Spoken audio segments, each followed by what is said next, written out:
الرجیم بسم اللہ الرحمن الرحیم وبہ نستعین وهو خیر المعین صلی اللہ علی سیدنا محمد وآلہ الطاہرین۔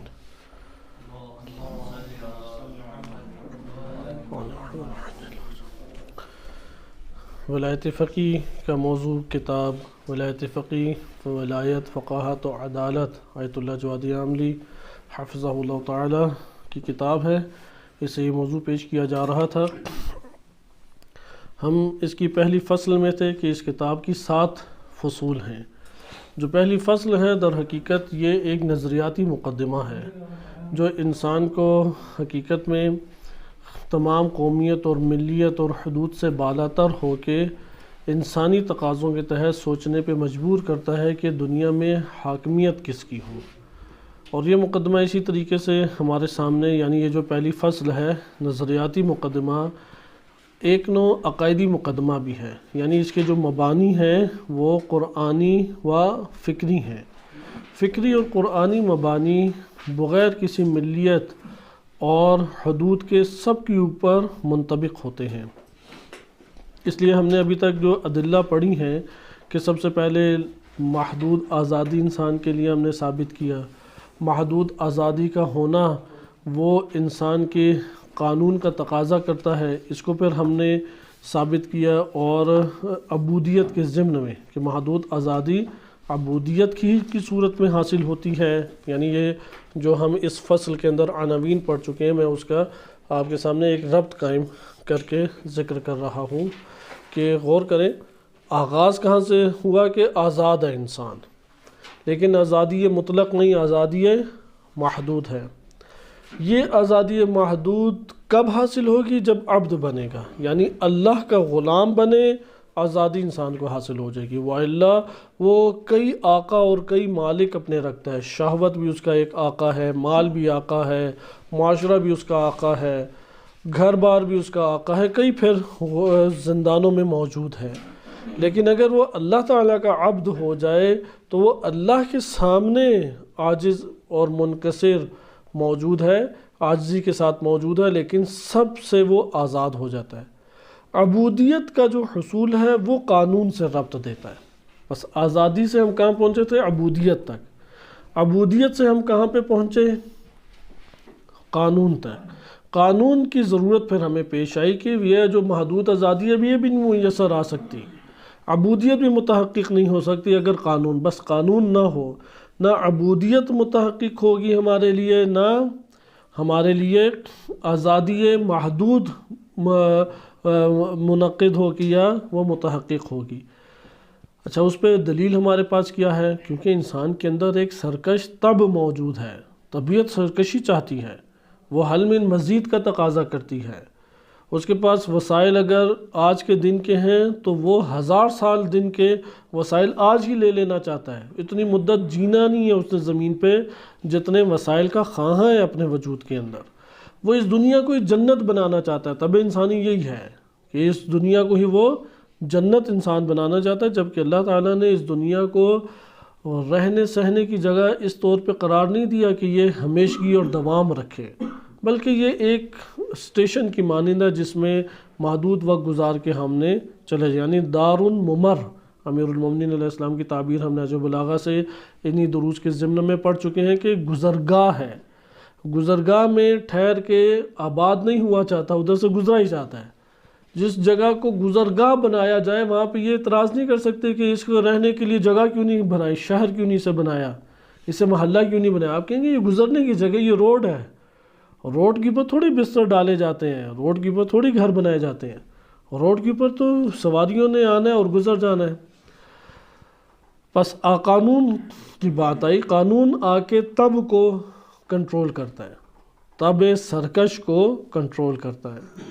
یہ جو سرکشی جب کنٹرول ہوتی ہے تو کون سا قانون کنٹرول کرنے میں کامیاب ہوگا؟ قانون ایسا ہونا چاہیے جو انسان کو سعادت تک پہنچائے، کامیاب کرے، نجات عطا کرے مشکلات سے۔ لہٰذا ایسا قانون نہ ہو کہ کئی کروڑ افراد کے اوپر تجربہ کیا پھر پتہ لگا نہیں یہ قانون تو درست نہیں تھا، اب اگلے کروڑوں کی باری آئی، انہوں کے اوپر آزمایا پھر تیسروں کی باری آئی۔ اس لیے قانون کے لیے سب سے پہلے اہل علم ہونا چاہیے، یعنی وہ دقیق طور پہ انسان شناسی اور جہان شناسی رکھتا ہو۔ عادل اسے ہونا چاہیے، عدالت کے تقاضوں کو وہ بہتر جانتا ہو، انسان کی سعادت اور انسان کے نفع اور فائدے کو جانتا ہو۔ پھر ہم اس نتیجے پہ پہنچے کہ قانون فقط اللہ ہی کا ہوگا، کیونکہ وہ خالق ہے، وہی ہر چیز کی اتنی جزیات کی حد تک معلومات رکھتا ہے، کیونکہ اس نے سب چیزوں کو خلق کیا ہے۔ لیکن اللہ تعالیٰ تک مسئلہ یہ پیش آئے کہ ڈائریکٹ پوچھ کے ہم قانون نہیں لے سکتے، اس لیے اللہ سبحانہ و تعالیٰ چونکہ انسان بہت ضعیف ہے اور وہ بہت قوی ذات ہے، بہت عزیز ہے، ان اللہ حکیم عزیز، یا عزیز حکیم، حکیم ذات ہے، عزیز ہے، یعنی بہت قوی ذات ہے۔ اس کے ساتھ مخلوق کا براہ راست اگر رابطہ جڑ جائے تو مخلوق جو ہے وہ توان نہیں رکھتی کہ برداشت کر سکے، اس لیے وہی ہر انسان کے اوپر نازل نہیں ہو سکتی، لہذا ایک واسطہ چاہیے، وہ واسطہ نبوت قرار پایا۔ اس کے اوپر ہم نے عقلی ادلہ بھی دیکھی اور روایات سے بھی یہ دلیلیں لائیں، کیونکہ جو آیات کی دلیلیں ہیں وہ سابقہ دروس میں مختلف موضوعات کے تحت بعض آیات گزری ہیں جو براہ راست نبوت کے ہونے پہ دلالت کرتی ہیں، اور آج بھی ہم ایک آیت پڑھیں گے۔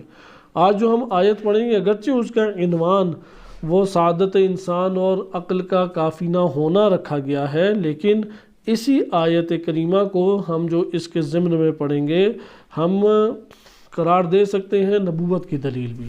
بس نبوت ہمارے پاس نقلی ادلہ اور عقلی ادلہ سے ثابت ہوئی۔ نقلی ادلہ پہ ہم نے روایات کو فوکس کیا، کیونکہ آیات بہت کثیر ہیں۔ آپ سورہ بقرہ سے آغاز دیکھیں تو وہ چلتا ہے آخری جز تک، صحیح ہے، 30ویں پارے تک چلتا ہے، اور نبوت کی بکھری ہوئی آیات نبوت کے اوپر دلالت کرنے والی آیات کریمہ ہیں۔ ہم نے اس کے بعد جب عقلی دلیل کو ملاحظہ کیا، محقق طوسی رحمۃ اللہ علیہ نے کہ ابو علی سینا انہوں نے در حقیقت ایک برہان قائم کی تھی، اور اس برہان کے ذریعے سے انہوں نے نبوت کے ہونے کو ثابت کیا۔ 4 قاعدے ہم نے پڑھے تھے گزشتہ درس میں، 4 قاعدے پڑھے تھے کہ انسان مدنی الطبع ہے، مدنی الطبع ہونے کا نتیجہ یہ ہے کہ وہ اجتماعی طور پہ رہے، اجتماعی طور پہ رہنے کا تقاضا یہ ہے کہ قانون ہونا ضروری ہے، قانون پھر ہر کوئی نہیں بنا سکتا، اور پھر قانون لانے والی ہستی اللہ تعالیٰ کی ہے جس نے انبیاء کو بھیجا، اور قانون میں جزا اور سزا دونوں کا ذکر کیا جائے گا۔ 4 قاعدے آپ گزشتہ درس میں ملاحظہ کر چکے ہیں۔ محقق طوسی نے اس کے بعد ایک اعتراض کے طور پہ یہ بات اٹھائی کہ ابو علی سینا نے جو مقدمات بیان کیے ہیں اور برہان جو قائم کیا، اس سے یہ تو پتہ لگ جاتا ہے کہ انسان کی اجتماعی زندگی ہی اہم زندگی کا رخ ہے اور حقیقی زندگی ہے، اور انسان کے لیے قانون ہونا ضروری ہے، ورنہ یہ زندگی ختم ہو جائے گی، اور قانون ہر کوئی نہیں بنا سکتا، شرائط ہوں تو قانون دان بن سکتا ہے جو قانون بنائے، وائلا قانون نہیں بن سکتا۔ لیکن سوال یہ پیدا ہوتا ہے کہ، اور پھر آخری انہوں نے قاعدہ بیان کیا کہ سزا اور جزا ہونی چاہیے تاکہ تشویق پیدا ہو، لوگوں میں رغبت پیدا ہو قانون کے مطابق عمل کرنے کی، اس لیے جو قوانین کے اوپر باقاعدہ عمل کرے اسے کوئی پھل دیا جائے، ثواب دیا جائے، اس کے لیے سہولیات فراہم کی جائے، اور جو قانون پہ عمل نہ کرے اسے واقعی سزا دی جائے، تو اس سے تشویق پیدا ہوگی اور خوف بھی پیدا ہوگا۔ خوف اور رجا وہ ایک رغبت کو بڑے پیمانے پہ ابھارتا ہے۔ آپ گھر میں یہ تجربہ بچوں پہ خصوصاً کرتے ہیں، بچوں کو پہلے تشویق دلاتے ہیں، اس کے ساتھ اسے خوفزدہ بھی کرتے ہیں کہ اگر نہیں کیا تو پھر دیکھو یہ حال ہوگا، تاکہ وہ اس کے اوپر حتماً عمل کرے، تشویق کے ساتھ اور خوف کی بھی آمیزش اس میں ہو۔ لیکن وہ کہتے ہیں کہ اگر صرف اتنی ہی بات ہوتی تو پھر تو اسلامی حکومت کی ضرورت نہیں ہے، اسلامی حاکم کی ضرورت نہیں ہے۔ یہ فلسفہ تو کافر بھی سمجھتا ہے اور اس نے اسے اپلائی کیا ہے۔ لہذا محقق طوسی رحمۃ اللہ علیہ نے آ کے اس جگہ پہ اسلامی حکومت اور اسلامی حاکم کے قیام کے لیے اضافہ کیا ایک نقطے کو، کہا کہ ابو علی سینا نے جو بات پیش کی ہے اس کے مطابق اسلامی حکومت نہیں، نبی آئے اس سے استفادہ کیا، لیکن حکومت غیر اسلامی قائم ہو، حکومت غیر اسلامی حاکم قائم کرے، تو یہ ہمارے پاس ضرورت، یعنی اس برہان کی تکمیل محقق طوسی رحمۃ اللہ علیہ نے کی، اس طرح کہہ لیں کہ ابو علی سینا نے جو ذکر کیا اس کی تکمیل جو ہے وہ کس نے کی؟ محقق طوسی نے۔ تنبیہات و اشارات ہے، اس کی شرح علامہ حسن زادہ عاملی رحمۃ اللہ علیہ نے کی ہے، اسی سے آپ کی خدمت میں بیان کیا گیا تھا۔ خواجہ طوسی کی اصل میں شرح ہے، اس شرح کے ضمن میں شرح کی ہے علامہ حسن زادہ عاملی نے۔ لہذا محقق طوسی نے پھر یہ ذکر کیا کہ شریعت اور نبوت کے وجود کی ضرورت بلا شک و شبہ اس اعتبار سے ہے کہ بشر ایک اجتماعی نظام کا محتاج ہے۔ دیکھیں، اجتماعی نظام کا محتاج ہونا بہت اساسی چیز ہے۔ تشیع میں یہ والا تفکر بہت قلیل پایا جاتا تھا پہلے۔ انقلاب اسلامی کی کامیابی کے بعد الحمدللہ یہ دروازہ کھل گیا، لیکن اگر ہم اجتماعی تقاضے کے اوپر خود غور و فکر نہیں کریں گے، یقین جان لیں کہ دل سے قائل بھی نہیں اس بات کے ہوں گے۔ جو تفسیر کے ہمارے استاد آیت اللہ سید یزدان پناہ حافظہ اللہ تعالی، وہ اپنے دروس میں بار بار کہتے ہیں، اور وہ کیونکہ دلائل کے ساتھ تمام لے کے آتے ہیں نمونے آیات کریمہ کے، ثابت کیا کہ قرآن کی تقریباً تمام آیات وہ سب سے پہلے انسان کی اجتماعی زندگی سے مخاطب ہیں، پھر اس کے ضمن میں انسان کی فردی زندگی سے مخاطب ہے۔ اس لیے قرآن نے قوم کا تذکرہ کیا، امت کا تذکرہ کیا، ناس کا لفظ استعمال کیا، آمنو جمع کا صیغہ استعمال کیا۔ ایک فرد واحد سے تھوڑی قرآن بیان کیا۔ اقیم الصلاۃ، مومنوں کو کہا کہ تم سب نماز پڑھو۔ کتب علیکم الصیام، تم لوگوں کے اوپر روزے فرض کیے جا رہے ہیں۔ ایک فرد کی بات کی نہیں، قوموں کی بات کی قرآن کریم نے۔ اس لیے وہ اصحاب کا فرعون کے ساتھ اس کے لشکر کا ذکر کیا، ملا کا ذکر بار بار آتا ہے جو درباری حاکم یا چاپلوس طبقہ موجود تھا۔ لہذا اسی طرح انبیاء علیہ السلام ہے، ربیون کے ساتھ تذکرہ کیا گیا، والذین معہ محمد رسول اللہ والذین معہ صلی اللہ علیہ وآلہ۔ آپ نے ملاحظہ کیا کہ قرآن اجتماعی تناظر میں گفتگو کرتا ہے، ہم اجتماعی طور پہ سوچتے نہیں ہیں۔ مسلمانوں میں یہ بہت بڑی ایک قباحت جنم لے گئی، وہ فقط اپنے آپ کا سوچتا ہے۔ جہاں اپنے آپ کا سوچا ہے وہاں پہ متقی ترین انسان نے دین اسلام اور اسلامی معاشرے کو نقصان پہنچایا، جہاں فقط اس نے اپنے آپ کا سوچا ہے۔ مثلا امام علی علیہ السلام نے اپنے آپ کا سوچا ہوتا تو گھر سے باہر ہی نہ آتے، لیکن عدالتوں میں فیصلے کس نے ٹھیک کرائے؟ امیر المومنین علیہ السلام نے کتنی واقعات ہیں شیعہ سنی کتب میں، کس نے مشورے دیے اسلامی معاشرے کے تحفظ اور اسلامی ملک کو بچانے کے لیے؟ خلیفہ دوم کو، امیر المومنین علیہ السلام نے۔ اختلافات موجود تھے امام علی علیہ السلام کی اپنی جگہ، لیکن اسلام کے بلند منافع اور اسلامی معاشرے کی بقا کے لیے انہوں نے قربانی دی، جبکہ ان کے خانوادے اور ان کے گھرانے کے ساتھ کیا کیا ظلم و ستم ڈھائے گئے، لیکن انہوں نے اپنی ذات کو ماورا رکھا ان چیزوں سے۔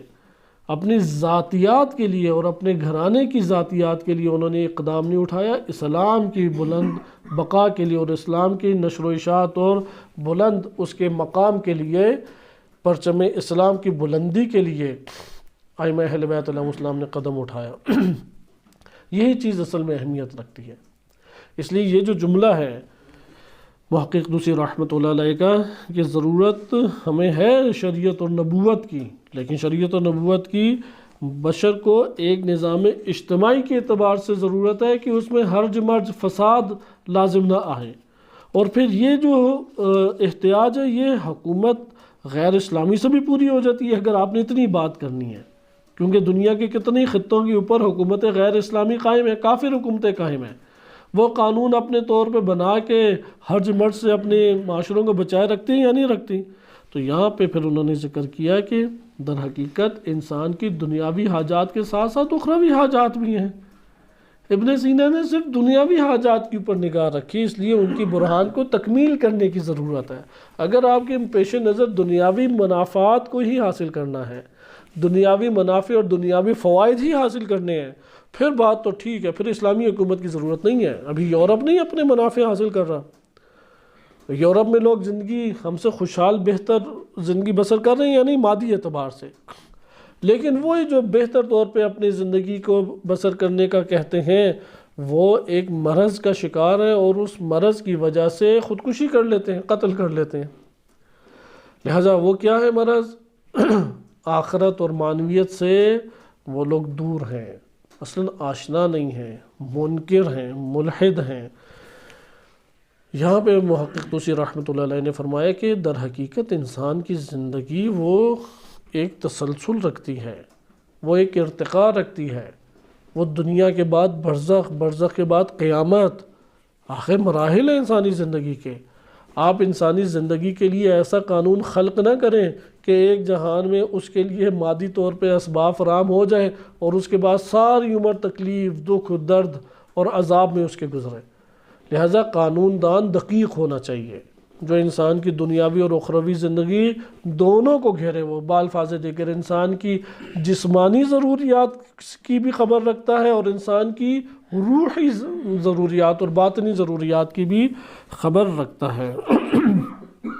لہٰذا محقق طوسی رحمۃ اللہ علیہ نے اس جگہ پہ بیان فرمایا کہ شناخت دقیق ہونی چاہیے کہ انسان کی دنیاوی اور اخروی ہر دو نیاز اور ضرورت اور احتیاج انسان کے سامنے واضح اور آشکار ہونی چاہیے، کیونکہ انسان ایک مجرد خلقت ہے جس نے ابدی زندگی بسر کرنی ہے۔ اگر اس کے اس دنیا کے اندر اپنے منافع اور اپنے وسائل کو لیتے ہوئے اپنے اعمال کو اس نے فاسد اور برباد کر دیا تو اخروی زندگی اس کی برباد ہے۔ یہ کلام تو محقق طوسی کا ہمارے پاس آج ختم ہوا کہ آخری درس میں، گزشتہ درس میں آپ نے صرف محقق طوسی کے صرف اشارتاً اس بات کو ملاحظہ کیا تھا۔ آئیں اب اس کے بعد اگلا ٹاپک وہ ہے کہ وجوب اللہ کی جانب سے، نہ کہ اللہ کے اوپر وجوب ہے۔ در حقیقت یہ اسی بحث کا تسلسل ہے جو محقق طوسی نے معتزلہ اور اشاعرہ اور دیگر مکاتب کو جواب دیتے ہوئے ذکر کیا، اس لیے ہم بھی اس کو زیادہ نہیں پھیلائیں گے اور اس کے اوپر صرف اتنا سا میں آپ کی خدمت میں تذکرہ کر دوں۔ معتزلہ کہتے ہیں کہ اللہ کے اوپر لازم ہے کہ واجب ہے کہ وہ یہ کام کرے، صحیح ہے؟ تو یہاں پہ محقق طوسی اور ہمارے علماء نے بعد میں کہا کہ نہیں، اللہ پر کوئی چیز واجب نہیں ہو سکتی، اللہ کی جانب سے کچھ واجب ہو سکتا ہے ہمارے اوپر، اللہ پر کیا واجب ہو سکتا ہے؟ اس لیے جب بھی آپ علم کلام میں ایسی تعبیر دیکھتے ہیں نا کہ علی اللہ ہے یا یجب علی اللہ ہے، واجب ہے اللہ کے اوپر، مثلا اللطف واجب علی اللہ، اللہ کے اوپر واجب ہے، ادھر اللہ کی جانب سے واجب ہے۔ اللہ کے اوپر واجب ہونے کے جو ہے ایک طرح کے آپ یہ کہیں کہ الفاظ مناسب نہیں اللہ سبحانہ وتعالیٰ کے لیے، حالانکہ اللہ نے اپنے لیے خود ضروری قرار دیا، جیسے قرآن کی آیات میں کہ اللہ اپنے بندوں کے اوپر اللہ نے لازم قرار دے دیا اپنے اوپر کہ وہ بندوں پہ ظلم نہیں کرے گا۔ لیکن یہاں پہ ادب کا تقاضا بھی یہی ہے اور کلامی طور پہ جو تحقیقی نظریہ یہ ہے کہ اللہ کے اوپر کوئی چیز بھی واجب نہیں کی جا سکتی، اللہ کی جانب سے واجب ہو سکتی ہے۔ اس لیے مسائل کلامی میں جب یہ بات آتی ہے کہ قانون اور پیغمبر کا بھیجنا اللہ کے اوپر واجب ہے، جیسا کہ اس بات کو ایک معتزلہ ذکر کرتے ہیں یا بعض ہمارے عقلی استدلال کا قائم کرتے ہوئے متکلمین ذکر کرتے ہیں، تو اس بات کو آیت اللہ جوادی عاملی حافظہ اللہ تعالیٰ نے محقق طوسی کے کلام کے ضمن میں نقد کیا ہے کہ یہ بات کہنا کہ اللہ پر واجب ہے کہ پیغمبر کو بھیجے، نبی کو بھیجے اور قانون کو بھیجے، یہ اللہ کے اوپر واجب ہے، تو کہتے ہیں کہ اس سے اللہ کے اوپر جبر کا نظریہ قائم نہیں کیا جا سکتا، کیونکہ جب بھی علی اللہ واجب علی اللہ ہماری کلامی کتابوں میں علی اللہ واجب آ جائے تو اس علی اللہ سے واجب سے کیا مراد ہے؟ من اللہ واجب، اللہ کی جانب سے یہ ضروری ہے، نہ کہ اللہ پہ کوئی جبر قائم کر سکتا ہے، اللہ پہ کوئی قاہر ہو سکتا ہے؟ وہ عزیز ہے نہ کہ ضعیف ہے، وہ مالک ہے نہ کہ مملوک، وہ مولا ہے، اس کے اوپر تو کوئی حاکمیت قائم نہیں کر سکتا، وہ حاکم تمام چیزوں کا حاکم ہے۔ اشاعرہ ہیں کہ انہوں نے آ کے جبر کا نظریہ پیش کیا ہے، لہٰذا مکتب تشیع جو ہے وہ اس الزام کا قائل نہیں ہے۔ اس لیے اگر ہمارے پاس یہ استدلال قائم ہوتا ہے کہ اللہ سبحانہ وتعالیٰ کی طرف اوپر واجب ہے یہ کلمات بالفرض آ جائیں تو اس سے ویسے یہ کلمات نہ ہوں تو بہتر ہیں۔ ہمارے ابھی معاصر بعض علماء نے اس کے اوپر نقد کیا ہے کہ جو متکلمین نے، چونکہ اشاعرہ اور معتزلہ کی ایک فضا قائم تھی عالم اسلام میں اور ان کے آپس میں جھگڑے تھے، معتزلہ اللہ سبحانہ وتعالیٰ کی ایک نوع قدرت کا انکار کر دیتے تھے، اور اشاعرہ مخلوق کی قدرت کا انکار کرتے تھے، جبر کے قائل تھے۔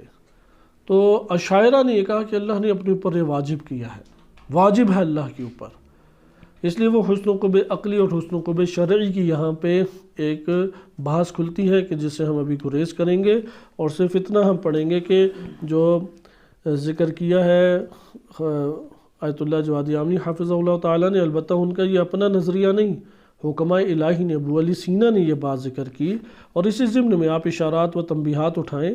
جو حصہ ہم نے پڑھا ہے نمت نہم سے، نمت نہم میں، نویں نمت میں، اسی بحث کے بعد انہوں نے ایک طویل کلام کیا ہے اس سے، ابو علی سینا نے، اور ان کی اتباع میں محقق طوسی رحمۃ اللہ علیہ نے، خواجہ طوسی رحمۃ اللہ علیہ نے طویل اس کے اوپر بحث کی ہے، لیکن وہ ولایت فقی کی بحث سے چونکہ باہر ہے تو اس لیے ہم اسے چھیڑیں گے نہیں، صرف اتنی سی بات آپ پڑھ لیں تو وہ اس پیراگراف میں کافی ہے کہ لکھتے ہیں آیت اللہ جوادی کہ حکمۂ الہی مانند ابو علی سینا انہوں نے صحیح امامیہ کے مکتب امامیہ کے صحیح عقائد کی بنیاد کے اوپر یہ ذکر کیا، اور وہ نہ افراد کی گندگی میں مبتلا ہوئے اور نہ تفرید کی آلودگی سے میں مبتلا ہوئے ہیں، یعنی نہ افراد پایا جاتا ہے کہ اتنی قدرت دے دی، اتنی قدرت دے دی کہ اب اللہ تعالیٰ خلل ہی نہیں ڈال سکتے، جیسے معتزلہ کہتے تھے۔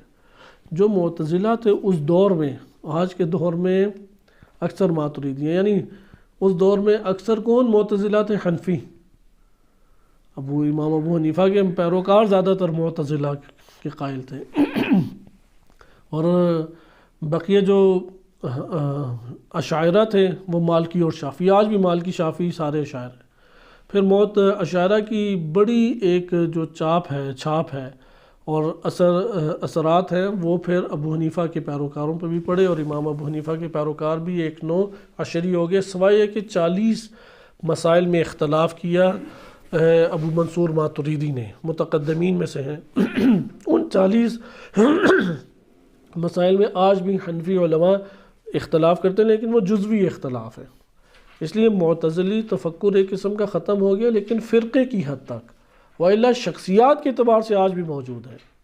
بعض شخصیات ہیں جن کے اوپر معتزلی چاپ موجود ہے، جیسے ابو کلام آزاد دیوبندی معروف عالم دین گزرے ہیں، اور بڑے ان کے اوپر تنقیدیں اہل سنت کی طرف سے ہوئی ہیں، معتزلی چھاپ ان کے اوپر یا اثرات نمایاں ہیں۔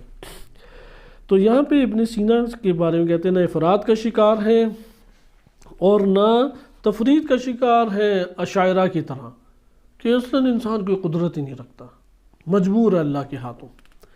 تو ابو علی سینا پھر یہ کہتے ہیں کہ حسن قبح عقلی بلا شک و شبہ نظریہ درست ہے، حسن قبح عقلی، لیکن ہرگز یہ نہیں ہے کہ اللہ کے اوپر کچھ واجب ہو جائے۔ یہ معتزلہ کی بات درست نہیں ہے، معتزلہ نے عقلی پیمانے پہ زیادہ تر یہ والے کلمات استعمال کی، بس اشاعرہ نے کیا کلمات استعمال کیے کہ مخلوق مجبور ہے اور اللہ نے اس کے اوپر یہ سب کچھ لازم کیا ہے۔ صحیح ہے، مخلوق مجبور ہے اور اللہ نے ہر چیز انسان کے اوپر اس طریقے سے لازم کر دی۔ اور معتزلہ کس کے قائل ہیں؟ معتزلہ اس بات کے قائل ہیں کہ انسان مجبور نہیں ہے، قدرت رکھتا ہے، اور پھر انہوں نے اللہ سبحانہ وتعالیٰ کے اوپر وجوب عائد کرنا شروع کر دیا۔ اب ہمارے بعض علماء کی جو تحریریں ہیں یا اسلوب قلم ہے، آپ اسلوب قلم کہہ لیں تو بہتر ہے، کیونکہ نظریاتی طور پہ ہمارے علماء اس کے قائل نہیں تھے، وہ معتزلی اسلوب قلم سے متاثر ہوئے اور اسی پیرائے میں اسلوب میں انہوں نے بھی یہ کلمات درج کیے، وإلا معتزلہ جس نظریے کا قائل تھا، امامیہ کا کوئی عالم بھی اس نظریے کا قائل نہیں رہا، لیکن جب عقلی دلیلیں قائم کی تو وہی اسلوب جو کلامی اسلوب ہے وہ چلتا آ گیا۔ اس لیے یہ بات کہنے کی ضرورت پڑی کہ کلام جو ہے وہ کلام حق ہے، وہ امامیہ کے ساتھ ہے کہ اللہ کی جانب سے وجوب ہے، وجوب عن اللہ ہے، نہ کہ وجوب علی اللہ ہے، اللہ کے اوپر کوئی چیز واجب نہیں ہو سکتی، کیونکہ اللہ سبحانہ وتعالی اس کی ذات وہ کبھی بھی عقل اور یقینیات کی مخالفت نہیں کرتی، اور اللہ سبحانہ وتعالی کی جانب سے کوئی بھی شے آئے تو وہ ہم قرار دے سکتے ہیں کہ انسان کے اوپر عائد ہو، لیکن انسان اللہ کے اوپر کوئی چیز عائد کر سکتا ہے؟ نہیں، یہ ممکن نہیں ہے۔ اس کے بعد اگلا ہمارے پاس ٹاپک آتا ہے۔ اگلا ٹاپک ہمارے پاس ہے سعادت انسان اور عدم کفایت عقل۔ یہ موضوع قائم کیا گیا۔ اس موضوع کے ضمن میں انہوں نے اس بات کا تذکرہ کیا ہے کہ انسان سعادت مند زندگی چاہتا ہے، دنیا میں بھی اور آخرت میں بھی۔ یعنی میں اور آپ اور ہر انسان طبعی طور پہ اپنے وجود کے اندر اگر فطری ایک تقاضوں کو بھی دیکھے اور اپنے اندر چاہت کو بھی اپنے دیکھے تو وہ یہ کہے گا کہ دنیا کے اندر بھی ضرر سے مجھے بچایا جائے، میں خوشحال زندگی دنیا میں بسر کرنا چاہتا ہوں، اور آخرت میں بھی عذاب سے میں بچنا چاہتا ہوں۔ تو سعادت مند زندگی ضرورت ہے۔ دنیا میں سعادت مند زندگی سے کیا مراد ہو سکتا ہے؟ آخرت میں سعادت مند زندگی سے مراد ہے کہ عذاب سے بچ جائے، درست؟ دنیا میں سعادت مند زندگی کی حد اقل، یہ حد اقل تعریف ہے، حد اکثر تو بہت آگے ہے۔ سعادت یہ ہے کہ جنات کا مالک ہو، سعادت یہ ہے کہ قرب الہی کے قریب ہو، سعادت یہ ہے، اور پھر مقامات ہیں انسان کے، صحیح ہے، وہ سعید انسان کہلاتا ہے۔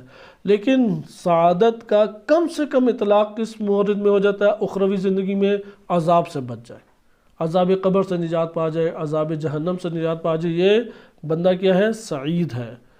لیکن اس دنیا کے اندر دنیا میں سعید کون ہے؟ دنیا میں سعید وہ ہے کہ جس کی ضرورت زندگی پوری ہے، ضرورت زندگی پوری ہے۔ اس لیے بہت اللہ کا شکر ادا کرنا چاہیے، لیکن اس طرف بہت توجہ رکھنی چاہیے۔ ہماری یہ جو ساری بحث ہے، مسلمان کا کافر سے اختلاف ہی کہاں پہ بنیادی طور پہ پیدا ہوتا ہے؟ اگر دنیا کی زندگی کی وجہ سے ہمارے معنوی اور اخروی مسائل متاثر ہونا شروع ہو جائیں تو سمجھ لیں کہ یہ دنیا ایک انگارہ ہے جہنم کا۔ اور قرآن نے بیان کیا ہے کہ اے ایمان لانے والوں، تم لوگوں کے اولاد اور ازواج کیا ہیں، ایسے اوقات آتے ہیں وہ ہیں عدو لکم، تمہارے دشمن ہیں، فاحذروہم، فاحذرہم، یا اس طرح سے تعبیرات ہیں قرآن کی، میں بالمفہوم آیت آپ کے سامنے پیش کر رہا ہوں۔ غالباً سورہ تغابن کی آیت ہے کہ اس سے بچو، اولاد سے اور ازواج سے بچو، بعض اوقات یہ انگارہ بن جاتی ہیں۔ لہذا اگر ہماری زندگی ایسی ہو جائے، آل اولاد مال اپنی خواہشات وہ اخروی زندگی کو نقصان پہنچانا شروع کر دے، دائمی زندگی کو نقصان پہنچانا شروع کر دے، یعنی میرے علم اور عمل کی راہ میں رکاوٹ بن جائے، تو پھر اسے آل اولاد کی نگاہ سے نہ دیکھیں، اسے اپنے دشمن ہونے کی نگاہ سے دیکھیں۔ اصل میں دشمن ہونے کا معیار یہ ہے کہ ان الشیطان عدو مبین، شیطان ہے کہ جو واضح اور کھلا دشمن ہے، اور ہر وہ کام شیطنت ہے جو اللہ سے دور کرے اور انسان کے مقصد خلقت سے اسے دور کر دے۔ ہم اس دنیا میں خلقت یہ تھی کہ تکمیل کریں اپنے باطن کی، وہ اسی میں رکاوٹ بن رہے ہیں، اور سخت آزمائش ہے مال اور اولاد، آسان آزمائش نہیں ہے۔ لہذا سعادت دنیا، اول سعادت دنیا بلا شک و شبہ ضرورت زندگی پوری ہو جائے۔ ضرورت زندگی کیا ہے؟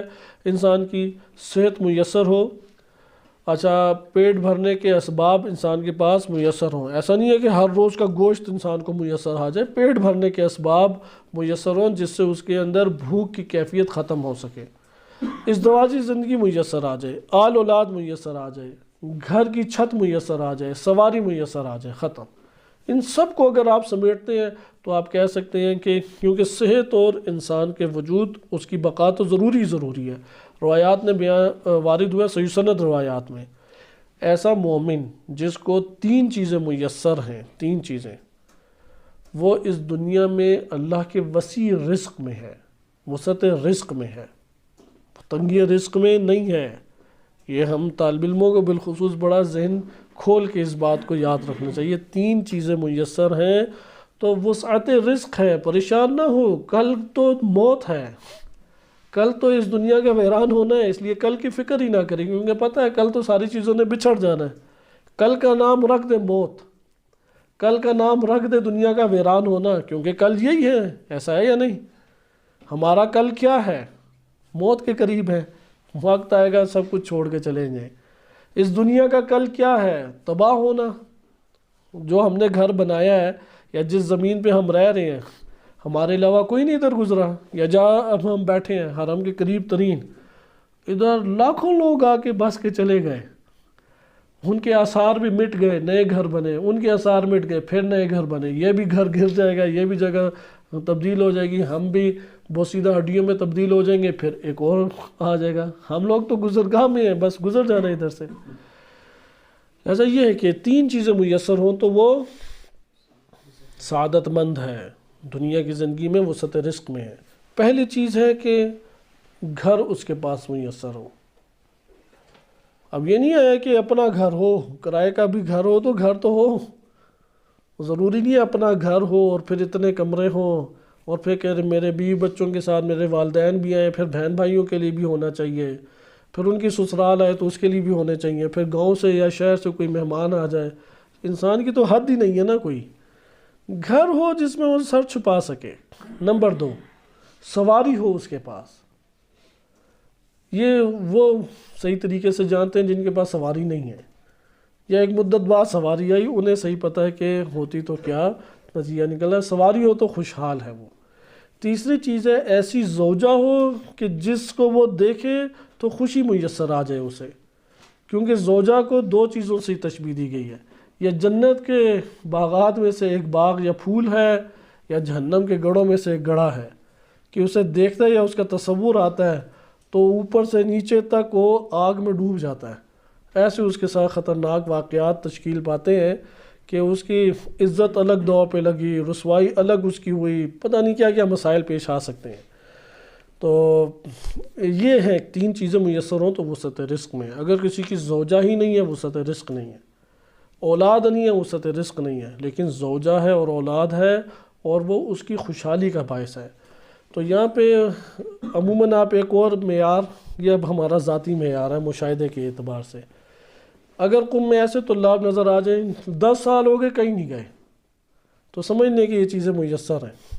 تو دنیا کی اتنی نعمتیں انہیں ملی ہوئی ہیں کہ وہ نعمتوں سے اپنا چھٹکارا ہی نہیں حاصل کر سکے کہ تبلیغات کی تلخیاں اٹھا سکیں۔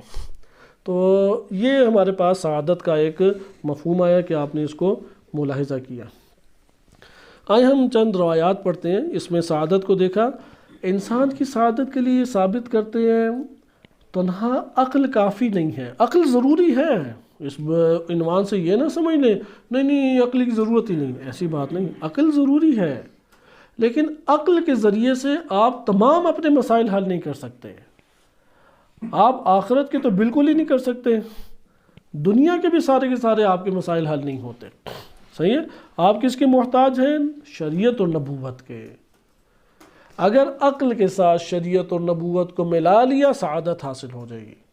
آپ نے کتنے ہی اپنی زندگی میں تھوڑا غور و فکر کریں، کتنے ایسے افراد ہیں مربع ایکڑ زمین کے مالک ہیں، لیکن آپ اگر کوئی نہ ان کا تعارف کراتا ہے ایسے ہی لگتا ہے شاید یہ کھیتوں میں کام کرنے والا کوئی کسان یا اس ٹائپ کا دیہاتی ہے جس سے میں نے ملا ہوں۔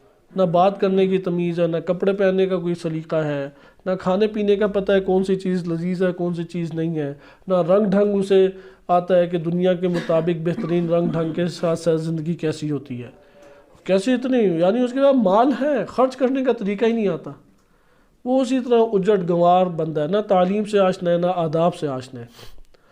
اور کتنے ایسے افراد بھی ملیں گے ہیں وہ غرباء اور فقراء میں سے، لیکن انتہائی ایٹیکیٹس اور آداب کے مالک ہیں۔ حیران ہوتا ہے کہ یہ شاید کسی بہت بڑی یونیورسٹی میں پڑھ کے یا کسی بڑے ادارے میں کام کرنے والا انسان ہے، حکمت کی باتوں سے آراستہ ہے۔ لہذا عقل کو جس نے استعمال کیا اس نے زندگی کو بہتر کیا۔ بالفاظ دیگر اب ہم شریعت کے کتنے احکام پڑھتے ہیں لیکن عمل نہیں کرتے گھر کے اندر بہت ساری چیزوں میں، کیونکہ عقل استعمال نہیں کی۔ عقل استعمال نہیں کی تو شریعت سے فائدہ اٹھا سکیں گے؟ عقل استعمال نہیں کی تو نبی کو پہچان کے اس سے فائدہ اٹھا سکیں گے؟ نہیں اٹھا سکیں گے۔ عقل ضروری ہے لیکن کافی نہیں ہے۔ اس کے اوپر تھوڑا سا کلام اور بقیہ انشاءاللہ تعالیٰ اگلے درس میں ملاحظہ کریں گے کہ بیان کرتے ہیں کہ قرآن نے اگرچہ آیات کثیر ہیں جس میں عقل کی قیمت اور اہمیت کو بیان کیا ہے، اور انسان کو بار بار تعقل اور تفکر کا قرآن کریم نے درس دیا ہے، اور عقل لازم انسان کے لیے ہدایت کے لیے قرار دی گئی ہے۔